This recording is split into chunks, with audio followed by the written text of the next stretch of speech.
कि जब हम आला अधिकारियों से मुलाकात हमारे जिला अध्यक्ष करते हैं तो वो ये कहते हैं कि हमें ऊपर से आदेश नहीं है कि आपको हम परमिशन नहीं दे सकते। तो मेरे समझ में नहीं आ रहा है कि ये किस बात की घबराहट है। पहले तो समाजवादी पार्टी हमको बीजेपी की भी टीम कहती थी, अब बीजेपी हमको परमिशन नहीं दे रही है। तो अब क्या समझा जाए कि बीजेपी और समाजवादी पार्टी दोनों मिल करके एमआईएम को रोकना चाहते हैं? किस बात का खौफ है? तो ये बात मेरे समझ में नहीं आ रही है। और ये हमारे फंडामेंटल राइट हैं, हमारे मौलिक अधिकार हैं, हमारे मौलिक अधिकारों का हनन किया जा रहा है। हम एक पॉलिटिकल पार्टी हैं और किसी भी पॉलिटिकल पार्टी को संविधान इस बात की इजाज़त देता है कि वो पूरे प्रदेश नहीं बल्कि पूरे देश में अपनी पार्टी का प्रचार प्रसार करने के लिए जाए और आवाम से रब्ता करे, आवाम के बीच में छोटे बड़े अपने प्रोग्राम्स करे। लेकिन नहीं मालूम कि हमें क्यों रोका जा रहा है। अब इस बात का जवाब मैं इंतज़ार कर रहा हूँ कि प्रशासन दे, लेकिन प्रशासन भी कोई ठोस बात नहीं बता पा रहा है, रीज़न कोई नहीं बता पा रहा है। यूपी को लेकर क्या कुछ रणनीति बनाई है आप लोगों ने? क्योंकि जो अकबरुद्दीन साहब है उन्होंने तो कहा था तो योगी हम यूपी आ रहे हैं। नहीं, बिल्कुल हम उत्तर प्रदेश में 200 सीटों पर अगर हम अकेले चुनाव में गए, ऐसे तो हमारी कोशिश होगी कि उत्तर प्रदेश में एक मजबूत गठबंधन बने जिसमें दलित और मुसलमान, ये एक नेचुरल अलायंस होगा। तो हम उत्तर प्रदेश में बीजेपी को रोक सकते हैं। अगर इन केस हमारा गठबंधन किसी से नहीं हुआ, किसी ने हमको नहीं लिया अपने गठबंधन में, तो हम उत्तर प्रदेश में 200 सीटों पर चुनाव लड़ने की तैयारी कर रहे हैं। अंतिम फैसला हमारे राष्ट्रीय अध्यक्ष जनाब बैरिस्टर असदुद्दीन ओवैसी साहब लेंगे। रही बात, आपने एक सवाल किया कि अकबर साहब ने, तो बिल्कुल अकबर साहब हमारी पार्टी के तेलंगाना की असेंबली में अपोजिशन के लीडर हैं और अभी तक 12 साल में उत्तर प्रदेश नहीं आए वो। और हम तमाम कार्यकर्ताओं की ख्वाहिश है कि अकबर साहब उत्तर प्रदेश में आए। 12 साल में पहली बार अकबर साहब ने ये बात कही है कि मैं उत्तर प्रदेश आऊँगा, तो ये हमारे लिए बड़े गर्व की बात है। और इंशाल्लाह हम उम्मीद करेंगे कि अकबरुद्दीन ओवैसी साहब उत्तर प्रदेश ज़रूर आएंगे। लेकर बाबरी को लेकर जो विवाद हुआ है वो नहीं है चर्चा, तो क्या कुछ कहना चाहिए? देखिए, वो कोई विवाद नहीं है, विवाद बनाया जा रहा है बीजेपी की तरफ से। सवाल ये है कि हिंदुस्तान में संविधान में कहाँ लिखा है कि मैं किसी के नाम से मस्जिद नहीं बना सकता। हमारा इस्लाम भी इजाज़त देता है, हमारा संविधान भी इजाज़त देता है। अगर मेरे बेटे का नाम बाबर है और मैं अपने बेटे बाबर के नाम से अगर कोई मस्जिद बना रहा हूं, तो ये कहाँ से असंवैधानिक हुआ? इसमें कहाँ से विवाद हुआ?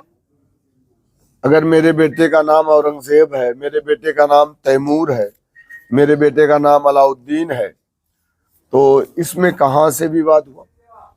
भाई, हमारे देश का संविधान इजाज़त देता है। या फिर आप एक काम करिए, आपको लगता है कि ये विवादित बात है या ये विवादित काम है, तो आप हिंदुस्तान की पार्लियामेंट में कानून बना दीजिए कि इन नामों से आप किसी भी धार्मिक स्थल का निर्माण नहीं कर सकते। तो ऐसा कुछ नहीं है, तो राइट है, हर किसी को किसी के भी नाम से बना सकता है। सर, मुस्लिम तो अल्लाह की इबादत करता है, तो अल्लाह के नाम से मस्जिद क्यों नहीं बनती और बाबर के नाम से क्यों बनती है? नहीं, बाबर नाम से बनने में तकलीफ क्या है? बन सकती है, ये कोई बहुत बड़ा इशू नहीं है। मैंने कहा ना कि इस्लाम में इस चीज़ की ममानियत नहीं आई है। बहुत सारी मस्जिदें हैं अल्लाह के नाम से, ना हज़रत उमर फारूक रज़ी अल्लाह तआला अन्हु के नाम से है, उस्मान अली के नाम से, हसन हुसैन के नाम से है, अब्दुर्रहमान अब्दुर्रहीम के नाम से है। अल्लाह के 99 नाम है, पता है कि नहीं आपको? बीजेपी के लोग कह रहे हैं एपीजे अब्दुल कलाम के नाम से मस्जिद बनानी है। तो नहीं, हमारी मर्जी ना, बीजेपी के कहने से हम थोड़ी बनाएंगे। तो बीजेपी वाले चाहते हैं कि हम उनके तरीके से अपनी जिंदगी को गुजारें। ये देश बीजेपी वालों का थोड़ी है, ये देश तो इस देश में बसने वाले 140 करोड़ लोगों का देश है ना। तो हर कोई फिर हम ये भी कहें कि ठीक है, तो एक काम करिए, आप एक ईश्वर की पूजा करिए, हम तो नहीं कह रहे ना, क्योंकि हमारे देश का संविधान इस बात की हमें इजाजत नहीं देता कि हम ये बात उन्हें कहें। आप किसी भी ईश्वर को मानिए, किसी भी गॉड को मानिए, आप 33 करोड़ देवी देवता को मानते हैं, हम तो नहीं कहते ना कि आप इनको क्यों मान रहे हैं, आप एक गॉड को, एक भगवान या श्री रामचंद्र जी को सिर्फ मानिए या परशुराम जी को मानिए या आप श्री कृष्ण जी को मानिए, हम तो नहीं कह रहे ना, क्योंकि हमारे देश का संविधान इजाजत देता है को जो किसी ईश्वर, किसी खुदा, किसी देवी देवता को नहीं मानता, हमारे देश का संविधान उसे भी मानता है। बीजेपी वाले कौन होते हैं, ये जबरदस्ती हमारे मुंह में गन रख करके बोलते हैं जय श्री राम का नारा लगाओ, हम क्यों लगाएंगे? ये गलत है, ये गैर संवैधानिक है। यूपी के साधु संतों ने कूच करने का प्लान तैयार कर लिया है और बंगाल के अंदर कूच किया जाएगा और वहाँ पर बाबरी मस्जिद को रोका जाएगा। देखिए, यूपी के साधु संत जो लोग ये बात कह रहे हैं कि हम कूच करेंगे और उसको तोड़ेंगे या नहीं बनने देंगे, ये वही लोग हैं जो लोग देश के संविधान को नहीं मानते। ये वही लोग हैं जिन लोगों ने 1992 6 दिसंबर को बाबरी मस्जिद को तोड़ा था, जबकि सुप्रीम कोर्ट में हलफनामा दिया था कि हम उस ढांचे को हाथ नहीं लगाएंगे। इन्होंने इस देश के कानून की, सुप्रीम कोर्ट की धज्जियां उड़ाई हैं। ये लोग कानून को नहीं मानते, ये लोग कानून को नहीं मानते और अपने आप को कहते हैं कि हम राष्ट्रवादी हैं, अपने आप को कहते हैं हम देश प्रेमी हैं। ये लोग झूठे हैं और जो लोग ऐसा कह रहे हैं वो बाबा साहेब भीमराव अंबेडकर के बनाए हुए संविधान को नहीं मानते, बल्कि हमारे देश के कानून को भी नहीं मानते। आए दिन आप तो देख ही रहे ना क्या हो रहा है। गोश्त के नाम पर हम मारे जा रहे हैं, दाढ़ी टोपी के नाम पे हम मारे जा रहे हैं, जबकि हमारे देश का संविधान इस बात की इजाजत देता है।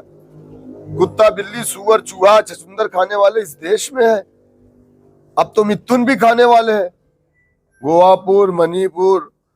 मणिपुर, मेघालय, सिक्किम, यहाँ पर तो देखिए आप, वहां पे एक गाय है जिसको हमारे भाजपा के लोग कहते हैं वो मिथुन है, वो लोग वो भी खा रहे हैं। एक तरफ आप कहते हो जीव हत्या पाप है, जब हमारी बकरीद का त्योहार आता है तो आप कहते हो जीव हत्या पाप है, हम नहीं होने देंगे, तो केक काटो, ये काटो, वो काटो। और ये क्या हो रहा है, बीफ एक्सपोर्ट कितना हो रहा है हमारे यहाँ से, और कौन कर रहा है? ब्राजील के बाद सेकेंड लार्जेस्ट कंट्री इंडिया है जो पूरी दुनिया में बीफ सप्लाई कर रही है वल्ला हबीबी को, और बोल रही है हबीबी हम तुमको मार करके देंगे हलाल का सर्टिफिकेट।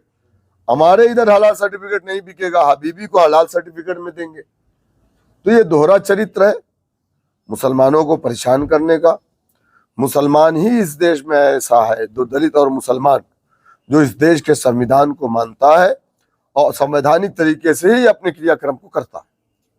आपका जो बयान आया था हम दो हमारे दो दर्शन, उस पर भी कंट्रोवर्सी बनी हुई है, तो क्या कहना चाहेंगे दोबारा से उससे? देखिए, जिन लोगों ने ये कहा था कि मुसलमान 19 बच्चे पैदा करते हैं, मैं उन लोगों से सवाल कर रहा हूं कि आप बताइए किस मुसलमान के 19 बच्चे हैं?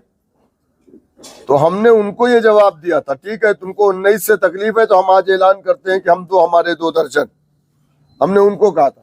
भाई मैं ये कह रहा हूं कि अगर किसी को बच्चे नहीं हो रहे हैं तो उसके हम जिम्मेदार हैं, और किसी के हो रहे हैं तो उसके भी हम जिम्मेदार नहीं है। जो लोग शादी ही नहीं करते वो लोग एडवाइस दे रहे हैं कि हिंदू 4 बच्चे पैदा करो, हम तो कह रहे हैं 14 बच्चे पैदा करो। हमारे देश का संविधान कहाँ रोक रहा है?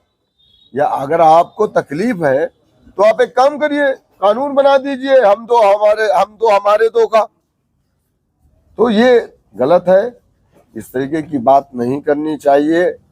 हमारे लोगों को, खास करके दलित और मुसलमानों को इस तरीके से टारगेट नहीं करना चाहिए। ये गैर संवैधानिक है। जो लोग ऐसा करते हैं, सत्ता शासन उसी के साथ भी खड़ा है। अभी आप देखिए एक मामला हुआ था, वो जिम वाला, क्या नाम था उसका, दीपक कुमार का।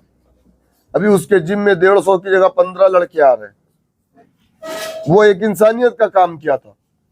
मैं तो कह रहा हूं कि वो दीपक बहुत देर से आया, ऐसे एक नहीं 1000 दीपक को आना पड़ेगा अगर इस देश को बचाना है तो। अगर आप ये खबर फेसबुक पर देख रहे हैं तो वीडियो को लाइक करके पेज को फॉलो करें। इसके अलावा अगर आप इस खबर से यूट्यूब के जरिए जुड़े हैं तो चैनल को सब्सक्राइब करके बेल आइकन दबाना बिल्कुल ना भूलें। नमस्कार।